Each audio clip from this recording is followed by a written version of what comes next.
الحمد لله الحنان المنان الذي خلق الإنسان وعلمه البيان والصلاة والسلام على رسوله سيد الإنس والجان وعلى آله وأصحابه ذوي الخير والإحسان أما بعد فأعوذ بالله من الشيطان الرجيم بسم الله الرحمن الرحيم وتعاونوا على البر والتقوى ولا تعاونوا على الإثم والعدوان واتقوا الله إن الله شديد العقاب صدق الله مولانا العظیم۔ بارگاہ رسالت معاب صلی اللہ علیہ وسلم میں درود پاک کا ہدیہ پیش کریں۔ صلاۃ دائمۃ سرمدا ابدا۔ عزیزان گرامی وقار، اسلام عبادات اور معاملات دونوں کا مکمل دستور ہے۔ جب اسلام کی بات کی جائے اور دین کی بات کی جائے تو لوگوں کو ایسا لگتا ہے کہ صرف عبادت کی بات کی جا رہی ہے، نہیں بلکہ اسلام پورے نظام حیات کا نام ہے۔ اس میں معاملات بھی ہیں اور عبادات بھی ہیں، اور دونوں کو اگر تقسیم کر دیا جائے عبادات اور معاملات تو میں آپ کو بتاؤں کہ 25% صرف عبادات ہے اور 75% معاملات ہیں۔ عبادات جیسے نمازیں ہو گئی، یہ عبادات کے حصے میں آ گئے۔ روزے، حج، زکوٰۃ، یہ سب عبادات کے معاملات میں ہیں۔ لیکن معاملات میں جو ہے بہت لمبی فہرست ہے۔ تمہارے گھر کے اندر تمہارے بچوں کے حقوق، بیوی کے حقوق، ماں کے حقوق، باپ کے حقوق، پڑوسیوں کے حقوق، پھر لین دین کے معاملات، تجارت کے معاملات، قرض کے معاملات، پھر عدالت کے معاملات، فیصلوں کے معاملات، زندگی کے بہت سارے معاملات، یہ سب معاملات میں ہیں۔ اور اسی لیے فرمایا گیا کہ جو بندہ معاملات میں اچھا ہے وہی اصل دیندار ہے۔ بہت سارے لوگ کیا سمجھتے ہیں کہ یہ نمازی ہے، ہمیشہ مسجد کا پابند رہتا ہے تو اسے دیندار ہی سمجھتے ہیں۔ ہونا تو چاہیے کہ وہ دیندار ہو، لیکن اس کے معاملات کو بھی دیکھو کہ اگر وہ معاملات میں گڑبڑ ہے، یعنی لوگوں کے پیسے کھا جاتا ہے، لوگوں سے جھوٹے وعدے کرتا ہے، یا پھر دھوکہ دھڑی کے کاموں میں ملوث ہے، تو وہ شخص دیندار نہیں ہے۔ عبادات میں تو وہ پکا نظر آتا ہے، لیکن معاملات میں کچا ہے تو اسے دیندار نہیں کہا جاتا۔ اسی لیے نبی پاک صلی اللہ تعالیٰ علیہ وسلم نے سختی کے ساتھ معاملات کے بارے میں بہت احکامات نافذ فرمائے، یہاں تک کہ حقوق بھی جو ہیں وہ دو قسم کے ہیں، حقوق اللہ، حقوق العباد۔ کچھ گناہ ایسے ہیں جس کا تعلق آپ نے ایسے گناہ کیے جس کا تعلق اللہ سے، اللہ کی نافرمانی سے، شراب پیا، نمازیں چھوڑ دیں، یا کوئی اور گناہ کیا، یہ وہ گناہ ہیں جس سے اللہ کی بارگاہ میں آپ کو معافی طلب کرنی ہے، اور اللہ کریم ہے، رؤوف و رحیم ہے، جب وہ چاہے معاف فرمائے۔ لیکن کچھ گناہ ایسے ہیں جن کا تعلق بندوں کے حق سے ہے۔ کسی کا پیسہ لے لیا اور اس کو دیتا نہیں، کسی کو اذیت دیا، مار پیٹ کیا، گالی گلوچ کیا، یہ سب بندوں کے حقوق ہیں۔ اور اس کے بارے میں نبی پاک صلی اللہ علیہ وسلم نے ارشاد فرمایا، جب تک بندہ معاف نہیں کرے گا اللہ معاف نہیں فرماتا۔ یہ سخت قسم کے احکام ہیں، اسی لیے ہمیں زیادہ طور پر اہتمام معاملات میں کرنا چاہیے۔ آج دنیا بھر میں ہماری ایک امیج بن کر کے آ رہی ہے کہ ہم معاملات میں کچے ہوتے ہیں۔ مسلمانوں کے ساتھ لوگ لین دین بند کر چکے ہیں، تجارت کرنے میں ہچکچاتے ہیں۔ ایک دو جگہ نہیں، بہت ساری جگہوں پر میں نے یہ بات اپنے کانوں سے سنی، لوگ کتراتے ہیں۔ کیوں؟ بہت سارے لوگ تجارت کرنے پر لگے تو ہیں، ان کی داڑیاں بھی ہیں، ٹوپیاں ہیں، لیکن وہ جھوٹ بولتے ہیں اور سامنے والے کو دھوکہ دیتے ہیں۔ میں سب کی بات نہیں کرتا، لیکن چند لوگوں کے اس طرح کی حرکات سے اسلام اور مسلمانوں پر ایک عظیم دھبہ ہے، اور یہ بھی فرمایا گیا کہ جب معاملات میں تم کچے ہوگے تو آزمائش میں مبتلا ہو جاؤ گے، مصیبتوں میں گرفتار ہوگے اور برکت اٹھا لی جائے گی۔ جھوٹ بول کر کے آدمی کتنا کما لے گا لیکن اس میں برکت نہیں ہے۔ نبی پاک صلی اللہ تعالیٰ علیہ وسلم ہمارے لیے سب سے بہترین اسوہ ہیں، بہترین آئیڈیل ہیں۔ معاملات میں اللہ کے حبیب صلی اللہ تعالیٰ علیہ وسلم نے جو کردار اختیار فرمایا ہے وہ رہتی دنیا تک اس کی مثال کوئی نہیں پیش کر سکتا، اور اسی اسوہ پر، انہی کے نقش قدم پر چل کر صحابہ اکرام رضوان اللہ علیہم اجمعین نے دنیا میں اپنے ایک عظیم اخلاق پیش کیے معاملات کے بارے میں، چاہے وہ پڑوسیوں کے معاملات ہوں، چاہے وہ لین دین کے معاملات ہوں، چاہے وہ عدالت کے معاملات ہوں۔ بندوں کے حقوق کے سلسلے میں صحابہ بہت الرٹ تھے، بہت ہی زیادہ الرٹ تھے۔ حضور پاک صلی اللہ تعالیٰ علیہ وسلم جس بارے میں سب سے زیادہ مشہور تھے مکہ میں، آپ کے اعلان نبوت سے پہلے کی بات کر رہا ہوں، آپ کو جو لقب سے مکہ کے کفار پکارتے تھے وہ صادق الوعد الامین، امانتوں کا سچا آدمی اور وعدے کا پکا آدمی۔ حضور پاک صلی اللہ تعالیٰ علیہ وسلم کو اس لقب سے وہ پکارتے تھے، سچ بولنے والا اور اپنے وعدے کا پکا آدمی۔ حضور اکرم صلی اللہ تعالیٰ علیہ وسلم ایک مرتبہ مدینہ طیبہ سے گزر رہے تھے، ایک قافلہ تھا، طارق المحاربی نام کے ایک راوی ہیں، انہوں نے پوری ایک لمبی حدیث روایت کی ہے۔ کہتے ہیں کہ ہم لمبے سفر سے آئے تھے، ہمارا قافلہ تھا، ہمارے قافلے میں ایک لال رنگ کا اونٹ بھی تھا، سرخ اونٹ جس کو کہتے ہیں، اور اس زمانے میں سرخ اونٹ کی بڑی قیمت ہوتی تھی، بہت مہنگا اونٹ ہوتا تھا۔ حضور پاک صلی اللہ تعالیٰ علیہ وسلم کا گزر وہاں سے ہو رہا تھا، آپ رک گئے، ان لوگوں سے خیر خیریت پوچھی، کہاں سے قافلہ آ رہا ہے، کہاں جا رہا ہے، اور پھر اس کے بعد اس اونٹ کو نبی پاک صلی اللہ علیہ وسلم نے دیکھا اور پسند فرمایا، اور ان سے کہا کیا تم یہ اونٹ مجھے بیچو گے؟ اس قافلے والوں نے کہا ہم بیچیں گے۔ قیمت کتنی ہے؟ ان لوگوں نے بتایا اتنی کھجوریں، یعنی ہم باغیچے کی اتنی کھجوریں لیں گے۔ انہوں نے ایک قیمت بتائی، حضور پاک صلی اللہ تعالیٰ علیہ وسلم اس پر راضی ہوئے، کہا کہ ٹھیک ہے اتنی کھجوروں پر میں راضی ہوں، اونٹ میرے ہاتھ دے دو۔ ان لوگوں کا جو قافلے کا امیر تھا اس نے اونٹ اٹھایا اور حضور کے ہاتھ دے دیا۔ اس وقت رسول پاک صلی اللہ علیہ وسلم کے پاس نہ کھجوریں تھیں نہ کوئی سامان تھا، لیکن حضور اونٹ کی رسی اپنے ہاتھ میں لیے اور مدینے کی طرف چل پڑے۔ قیمت تو ادا نہیں ہے، ان لوگوں میں سے کسی نے پوچھا بھی نہیں۔ حضور صلی اللہ تعالیٰ علیہ وسلم اونٹ کی رسی پکڑ کر مدینے کی طرف چل پڑے، جبکہ یہ سرخ اونٹ بڑا قیمتی ہوتا تھا، انہیں احساس بھی نہیں تھا، اندازہ بھی نہیں تھا قیمت لینے کا۔ جب حضور آنکھوں سے اوجھل ہو گئے تو قافلے میں بات چیت شروع ہو گئی، کیا قیمت مل گئی؟ تو انہوں نے کہا نہیں، قیمت تو انہوں نے دیا نہیں ہے، طے تو ہوئی ہے اتنے کھجوروں کی قیمت ہے اس اونٹ کے بدلے، لیکن انہوں نے دیا تو نہیں۔ سب ایک دوسرے کو کوسنے لگ گئے کہ ایک انجان آدمی کے ہاتھ میں اونٹ کیسے دے دیا، ہم انہیں جانتے نہیں، پہچانتے نہیں، ان کے ہاتھ میں ایک سرخ اونٹ کیسے دے دیا؟ وہ تو آنکھوں سے اوجھل ہو گئے، اب انہیں ڈھونڈے گا کون؟ یہ باتیں بڑھتی گئی، امیر قافلہ کو لوگ کوستے رہے کہ تو نے ایک بڑا نقصان کیا ہے۔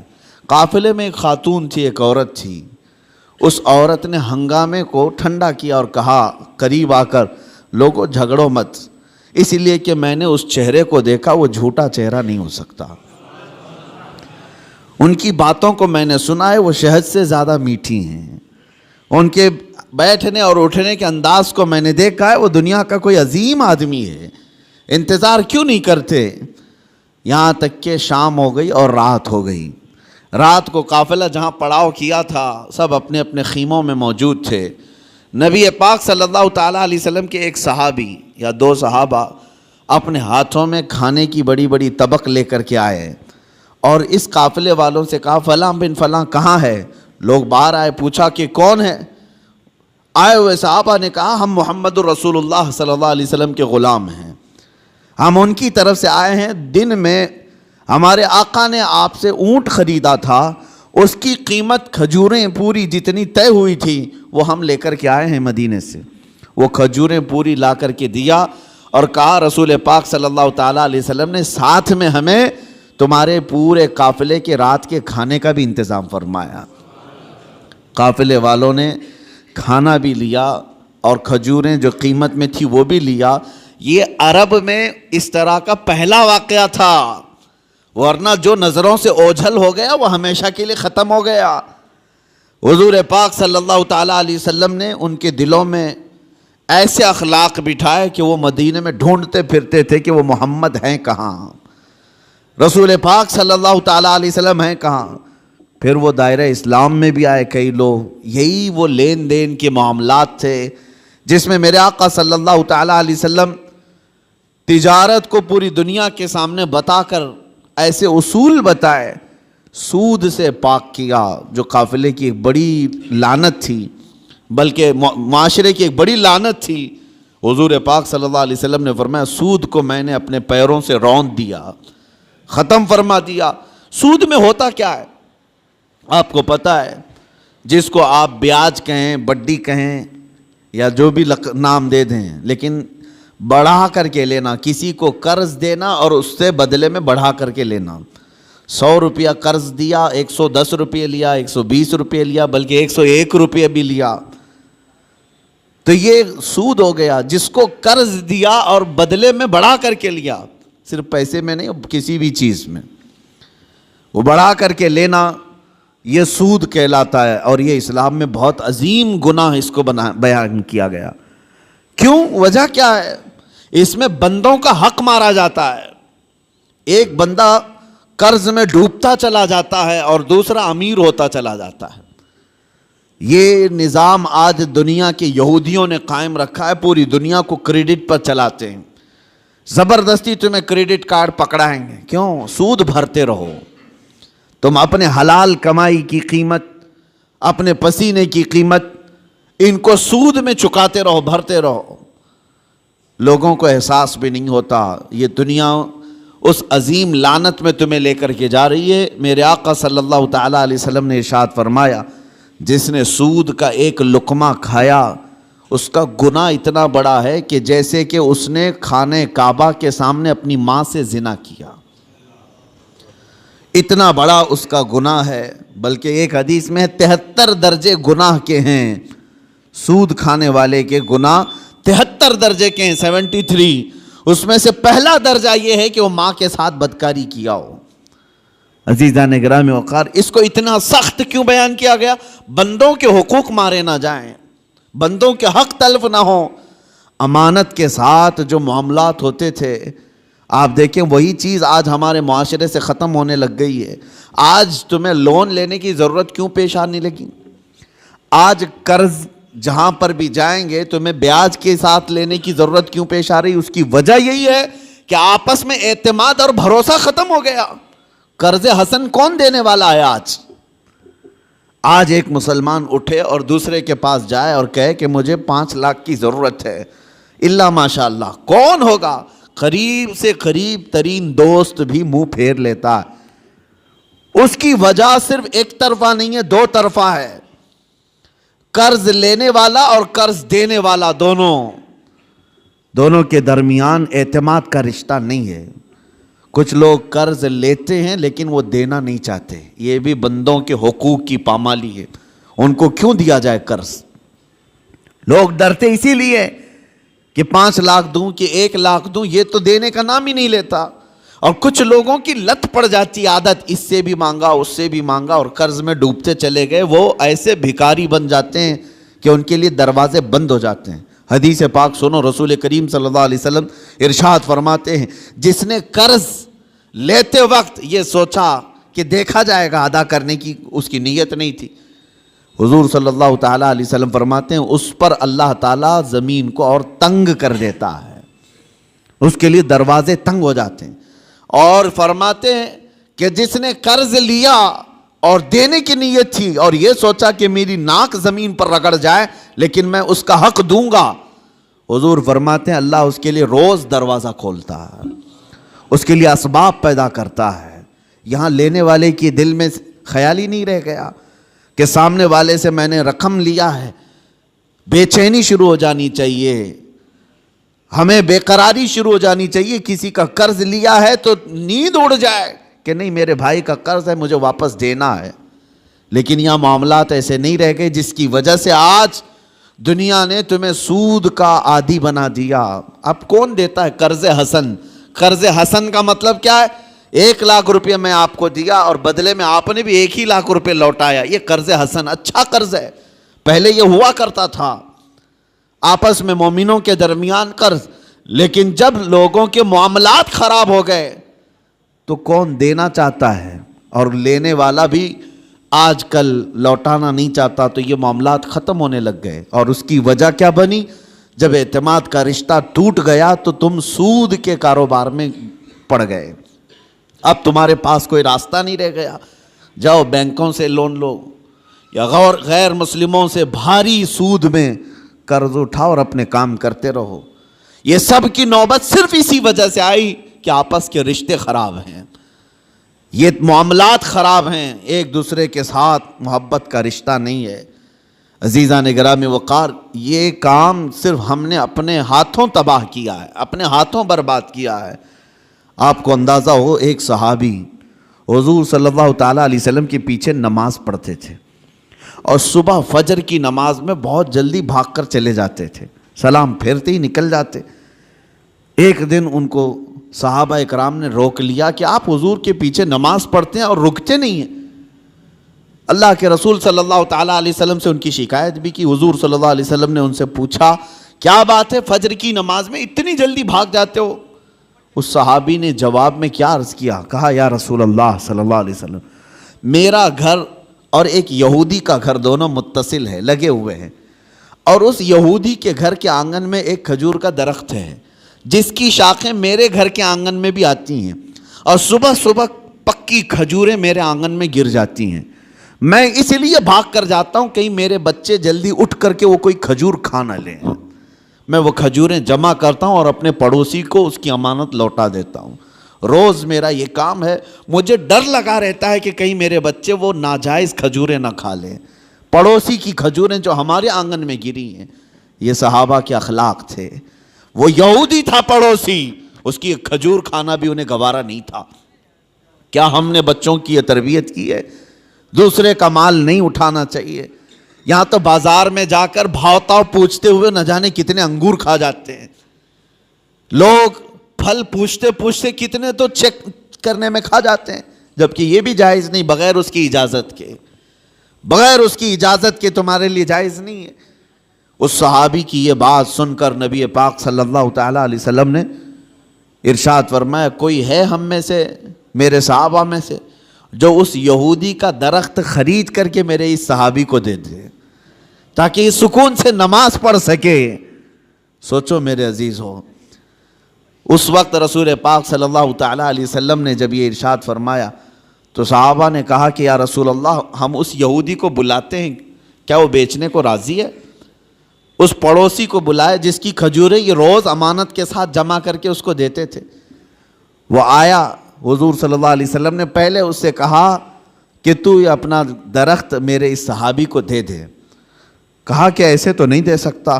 کہا بدلے میں تو جنت کی کھجوروں کے درخت لے لے. اس نے کہا مجھے اس چیز پر یقین نہیں ہے, اگر بیچنا ہے تو میں قیمت میں بیچوں گا. جب حضور نے یہ جنت کی بات کی تو صحابہ جو بیٹھے تھے اس میں سے ایک صحابی حضرت ابو الدحداء وہ کھڑے ہوئے, کہا یا رسول اللہ صلی اللہ علیہ وسلم, اس ایک درخت کے بارے میں آپ نے فرمایا ہے کہ جنت کے درخت ملیں گے, کیا یہ میں اگر خرید لوں تو مجھے بھی ملیں گے؟ میں اگر خرید کر کے اس صحابی کو دے دوں؟ حضور صلی اللہ تعالیٰ علیہ وسلم نے ابو الدحداء سے کہا اگر تم خرید کر کے دیتے ہو تو اللہ تجھے بھی بہترین باغیچہ عطا کرے گا. وہ حضرت ابو الدحداء اس یہودی کا ہاتھ پکڑ کر کے باہر لاتے ہیں, چلو ہم ڈیل کرتے ہیں, ایک درخت میرے بھائی کو تجھے دینا ہے, بدلے میں بتا کیا لینا چاہتا ہے, کیا لینا چاہتا ہے.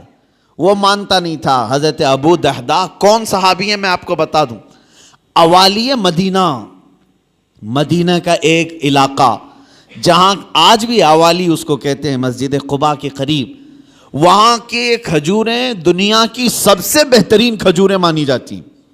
اوالی مدینہ دنیا کی سب سے بہترین کھجوریں, مدینے میں بھی اوالی مدینہ کی کھجوریں سب سے اعلیٰ, اور اوالی مدینہ میں سب سے حسین و جمیل کسی کا باغیچہ تھا تو حضرت ابو دحدہ کا تھا. بہترین گھر بھی تھا اس باغیچے کے اندر اور بہترین خوبصورت باغیچہ جس میں نہر بھی تھی. حضرت ابو دحدہ نے کہا کہ اس یہودی سے تو مجھے جانتا ہے؟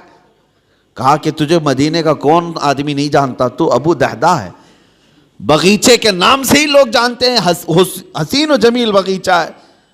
حضرت ابو دحدہ نے کہا کیا تو اس بات پر راضی ہے کہ میں وہ پورا باغیچہ اس ایک درخت کے حوالے دیتا ہوں چاہتا ہوں، یہ ایک درخت تو دے دے میرے اس بھائی کو، میں باغیچہ پورا دے دوں.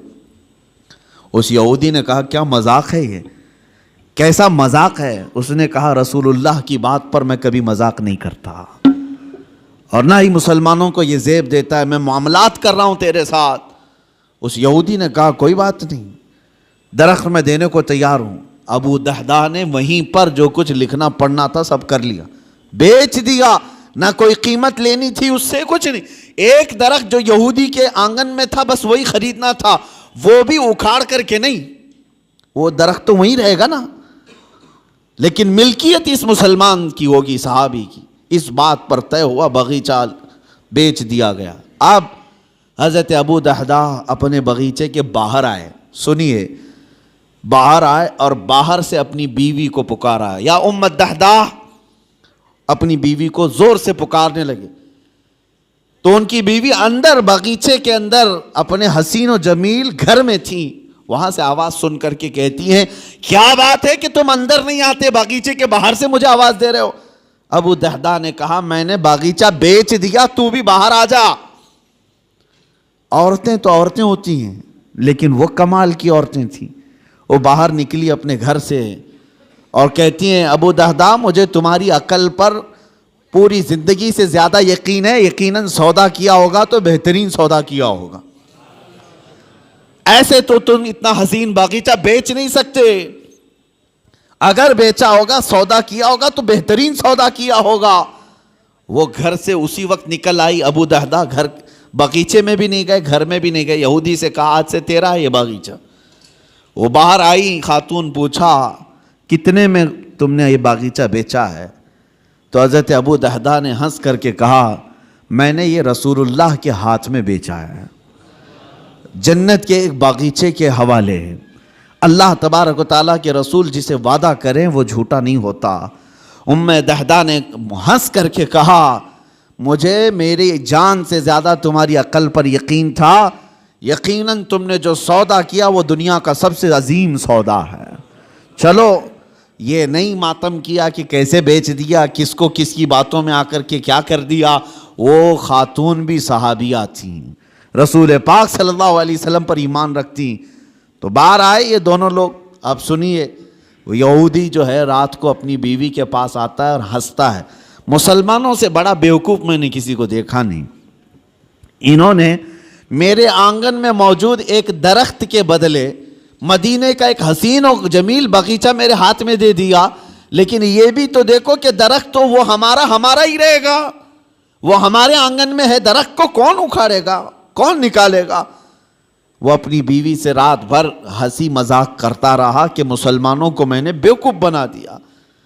اور وہ صحابی جو صبح نماز سے فوراً بھاگ کر اپنے گھر آتے تھے کھجوریں چننے کے لیے، آج وہ مسجد نبوی میں حضور کے پیچھے نماز پڑھ رہے ہیں، سکون و اطمینان کے ساتھ نماز پڑھتے رہے.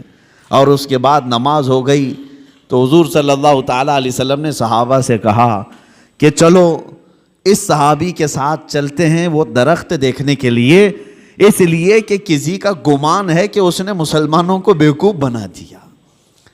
حضور پاک صلی اللہ تعالیٰ علیہ وسلم صحابہ کے ساتھ آئے اور اس صحابی کے گھر کے پاس جو یہودی کے آنگن میں درخت تھا، صحابہ فرماتے ہیں جب ہم قریب پہنچ کر کے دیکھے تو وہ درخت خود اکھڑ کر کے اس صحابی کے آنگن میں آ چکا تھا.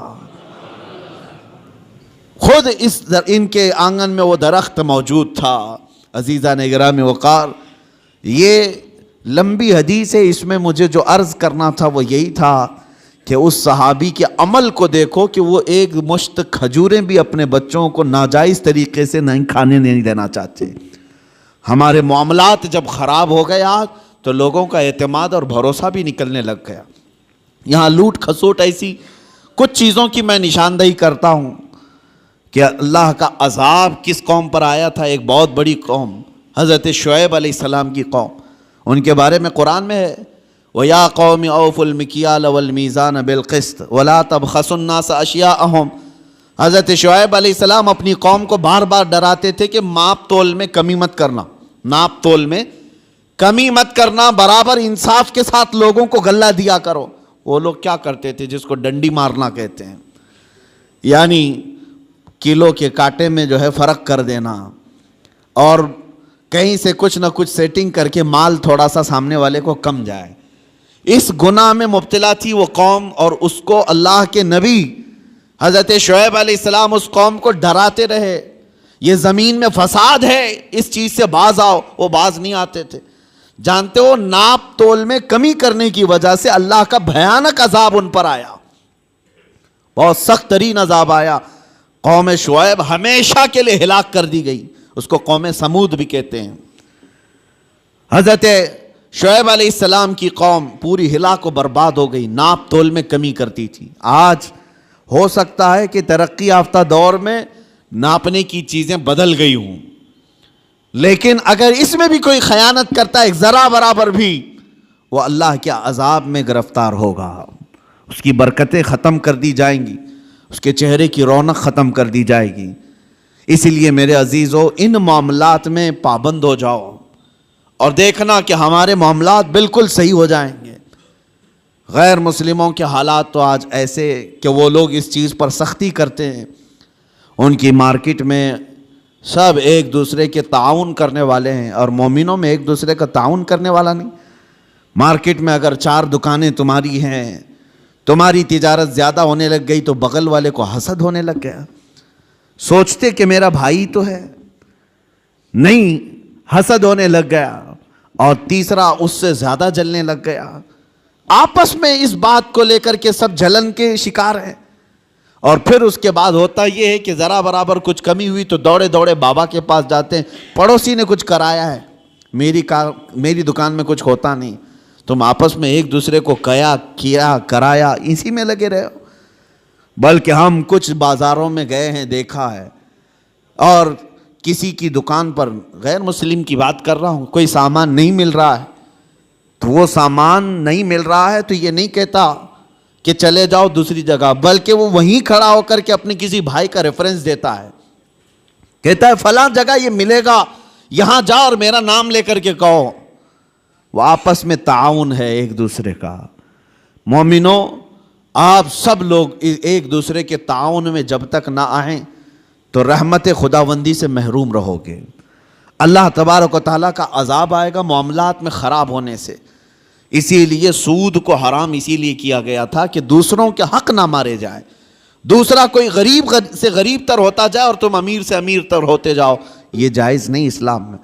یہاں تک کہ غلہ جمع کر کے رکھنا اور وقت آنے کا انتظار کرنا, یہ بھی حرام ہے, حرام ہے. چاول کو ذخیرہ کر لیا, احتکار اس کو کہتے ہیں, اس کو جمع کر کے رکھ لیا اور سوچتا رہا کہ مارکیٹ میں چاول جب کم ہوگا تو میں اپنا غلہ باہر نکالوں گا, اور اس وقت جو 100 روپے کلو کا چاول ہوگا میں 500 روپے کا بیچوں گا. یہ احتکار سخت ترین حرام ہے. کچھ لوگ ذخیرہ اندوزی کرتے ہیں, پیاز کو, آلو کو, چاول کو, گیہوں کو, یہ جو روز مرہ کی ضروریات ہیں اس کو جمع کر کے کئی گوڈاؤن میں سیف کر دیا, اور اس کے بعد مارکیٹ پر نظر رکھتے رہتے, مارکیٹ میں جب یہ چیزیں کم ہوں گی ہم اپنا غلہ باہر نکالیں گے. اسلام میں یہ جائز نہیں.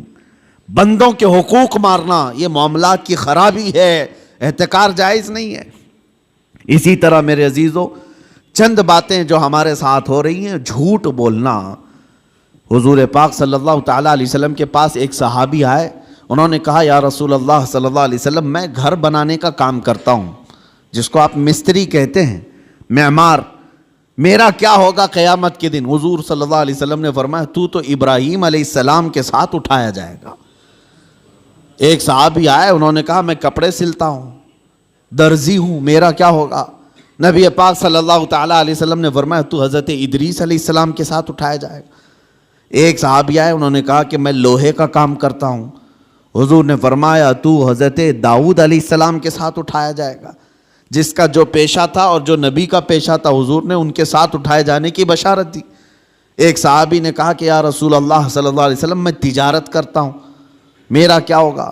حضور پاک صلی اللہ تعالیٰ علیہ وسلم فرماتے ہیں اگر تو دو چیزوں کی پابندی کرتا ہے، جھوٹی قسم نہیں کھاتا اور جھوٹ نہیں بولتا، تو قیامت کے دن میرے ساتھ اٹھایا جائے گا۔ تجارت میں یہ دو چیزیں لوگ آج یہی زیادہ کرتے ہیں، جھوٹ بولنا اور جھوٹی قسم کھانا، اور سامنے والے کے کم عقل ہونے کو دیکھ کر کے اس کا استعمال کر لینا۔ لوگ اس انتظار میں رہتے ہیں کہ ایسا گاہک آئے، ایسا گراہک آئے جس کو معلومات کم ہو تو اسے جلدی ٹوپی پہنا دیا جائے، جس کو خرید و فروخت کا تجربہ نہ ہو اس کو جیسے تیسے بیچ کر کے ختم کر دیا جائے۔ لوگ تو ایسے گراہک کے انتظار میں رہتے ہیں۔ امام اعظم ابو حنیفہ رضی اللہ تعالیٰ عنہ، ہمارے امام سراج الامہ، یہ خود تاجر تھے۔ ایک بار بیٹھے ہوئے تھے اپنی دکان میں، ایک عورت کپڑا لے کر کے آئی۔ وہ کپڑا اچھے قسم کا کپڑا تھا، اور وہ عورت جو بیچنے آئی تھی اس کی قیمت وہ کم بول رہی تھی۔ امام اعظم کے پاس وہ آئی اور لے کر کے اس نے کہا کہ یہ کپڑا مجھے بیچنا ہے۔ حضرت امام اعظم نے پوچھا کتنے کا بیچ رہی ہو؟ اس نے کہا 10 درہم۔ تو آپ ہنسنے لگے کیونکہ آپ ماہر تھے کپڑوں کی تجارت کے۔ آپ نے کہا یہ کپڑا اتنی قیمت کا نہیں ہے۔ تو اس نے کہا مجھے ضرورت ہے، اتنی پیسے دے دو۔ امام اعظم نے کہا نہیں، میں یہ نہیں کہہ رہا کہ یہ زیادہ ہے، بلکہ تو قیمت کم لگا رہی ہے، کپڑا زیادہ قیمت کا ہے۔ تو اس عورت نے کہا اچھا قیمت کم میں نے لگائی ہے تو میں بڑھا کے بولتی ہوں، آپ بڑھا کر کے دے دیجئے، 50 درہم میں لے لیجئے۔ زیدے بڑھا دیا۔ امام اعظم نے کہا نہیں، ابھی کم بول رہی ہے تو قیمت اس کی، اس کپڑے کی۔ اس نے کہا 100 درہم۔ امام اعظم نے کہا کپڑا اس سے بھی زیادہ کا ہے، یہ کپڑا اس سے بھی زیادہ قیمت کا ہے۔ اس خاتون نے 3 بار قیمت بڑھائی۔ تو امام اعظم ابو حنیفہ نے فرمایا جا تیرے گھر میں کوئی ذمہ دار مرد ہو تو اسے بھی لے کے آ۔ یہ تجارت کے معاملات، یہ نہیں کہ کوئی بھولا بھالا آیا ہے تو اسے ٹوپی پہنا کے بھیج دیا جائے۔ 10 درہم میں خرید لیتے، وہ کپڑا تو 400 درہم کا تھا۔ کہا کہ جا تیرے گھر میں کوئی ذمہ دار مرد ہے تو اسے لے کر کے آ۔ وہ خاتون گئی، اپنے مرد کو لائی۔ امام اعظم ابو حنیفہ رحمۃ اللہ تعالیٰ علیہ نے اس کپڑے کو 400 درہم میں خریدا۔ کہا کہ پھر بھی میں نفع میں ہوں۔ فرماتے ہیں کہ میں جو بیچوں گا اس پر مجھے نفع آئے گا، لیکن میں یہ نہیں چاہتا تھا کہ سامنے والے کو اس کپڑے کی قیمت کا اندازہ نہیں تو میں اس کو پوری طرح سے ڈبا دوں۔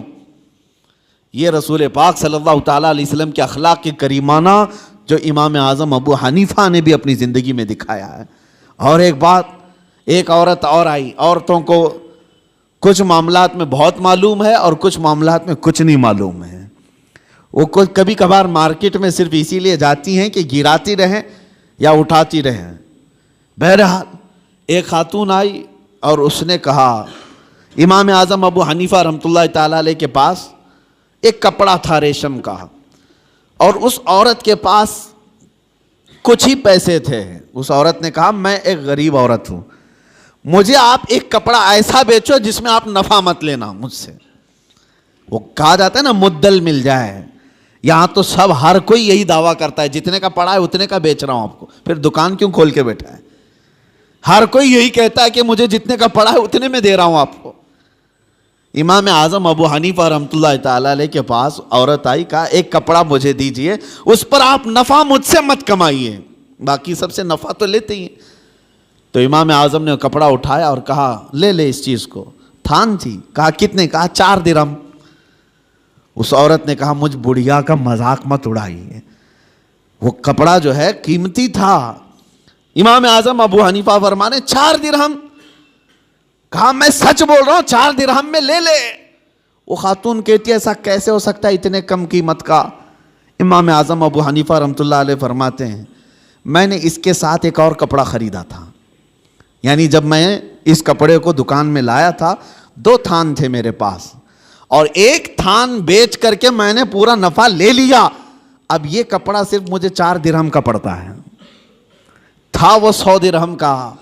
لیکن امام اعظم ابو حنیفہ فرماتے میں نے دوسرے والے اس کے ساتھ لائے ہوئے کپڑے میں اپنا نفع اور خرید و فروخت جتنے میں ہوئی تھی سب میں نے وصول کر لیا ایک کپڑے میں. اب ایک کپڑا مجھے صرف 4 درہم کا پڑتا ہے, تو چاہے تو لے لے. 4 درہم میں اس عورت کو کپڑا دے دیا. کون کرتا ہے آج کے معاملات؟ کون کرتا ہے؟ یہاں غریبوں کا خون چوس لیا جاتا ہے, ان کے معاملات کو ختم کر دیا جاتا ہے. عزیزان گرامی وقار, جب تک یہ احساس تمہارا بیدار رہے کہ مجھے دھوکہ اگر میں دوں گا تو اللہ شاہد ہے, اللہ دیکھ رہا ہے, ہر چیز وہ تمہاری قیامت کے دن لائے گا. فَمَنْ يَعْمَلْ مِثْقَالَ ذَرَّةٍ خَيْرًا يَرَهُ وَمَنْ يَعْمَلْ مِثْقَالَ ذَرَّةٍ شَرًّا يَرَهُ. تم میں جو رائی کے دانے کے برابر نیکی کرے گا اللہ اسے بھی دکھائے گا, اور رائی کے دانے کے برابر جو برائی کرے گا اللہ وہ بھی تمہیں دکھائے گا.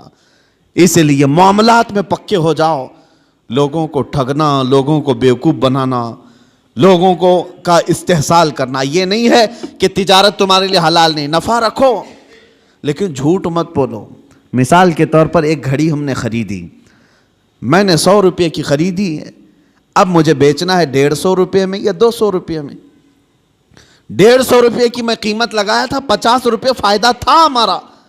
اور جب آپ خریدنے کے لیے آئے تو ظاہر سی بات ہے نیگوسیشن تو چلتا ہی ہے.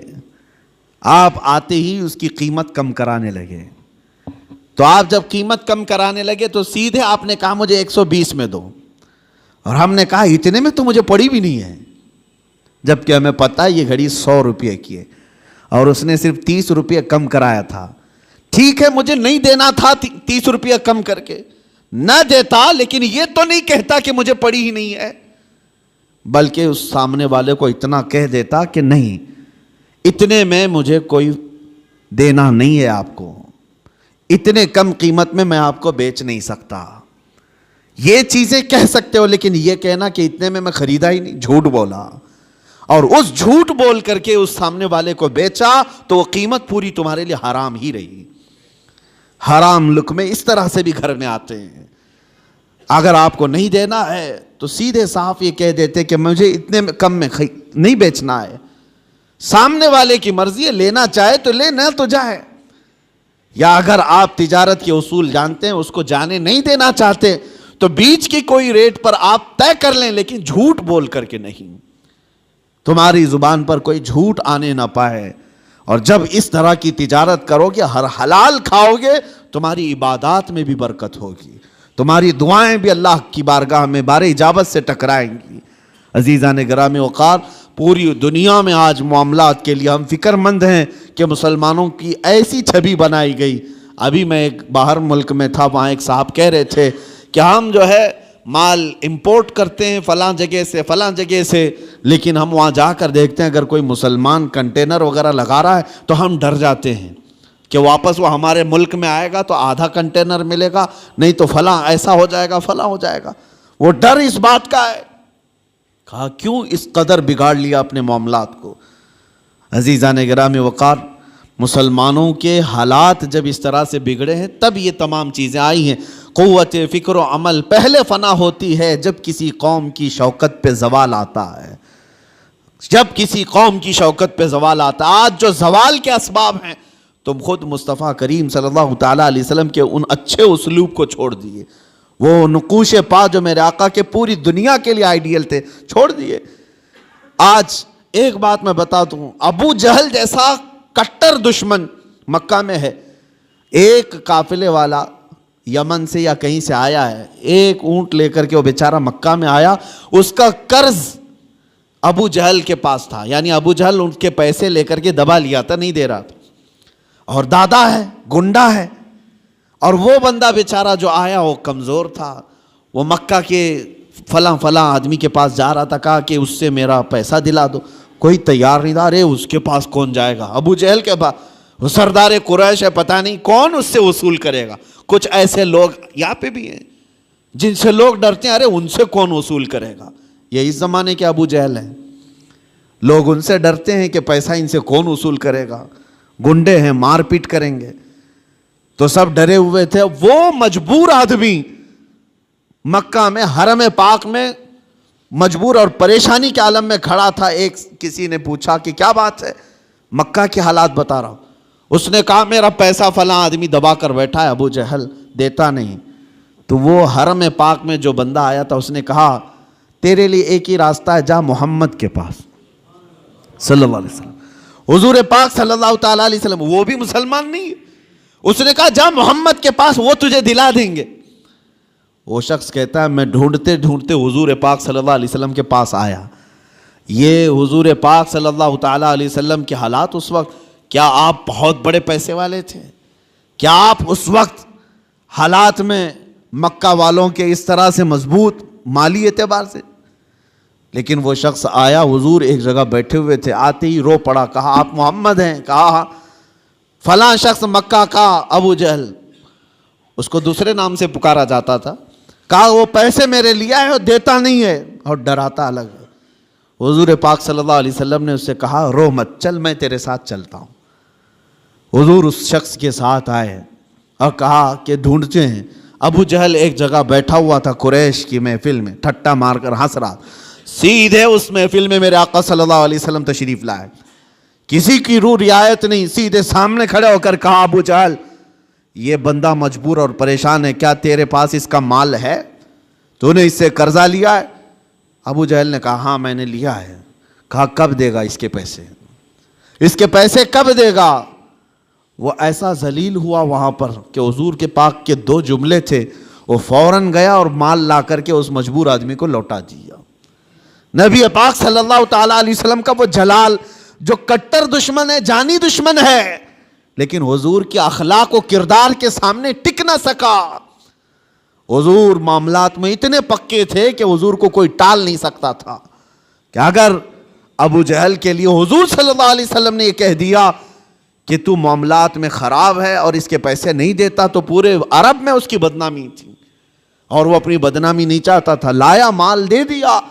یہاں پر سے یہ پتا چلتا ہے خود میرے آقا صلی اللہ تعالیٰ علیہ وسلم نے اپنے معاملات بھی صحیح رکھے اور کسی دوسرے کو ظلم ہوتے ہوئے بھی دیکھنا پسند نہیں فرمایا.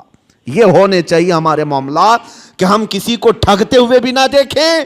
اگر کوئی بیوقوف بن رہا ہے تو اس کا ہاتھ پکڑے اٹھائیں، کہا تو نقصان اٹھائے گا، تو نقصان اٹھائے گا. یہ مومنوں کے جب تک ہمارے معاملات صحیح نہ ہوں گے آپ کس رحمت کے انتظار میں ہیں؟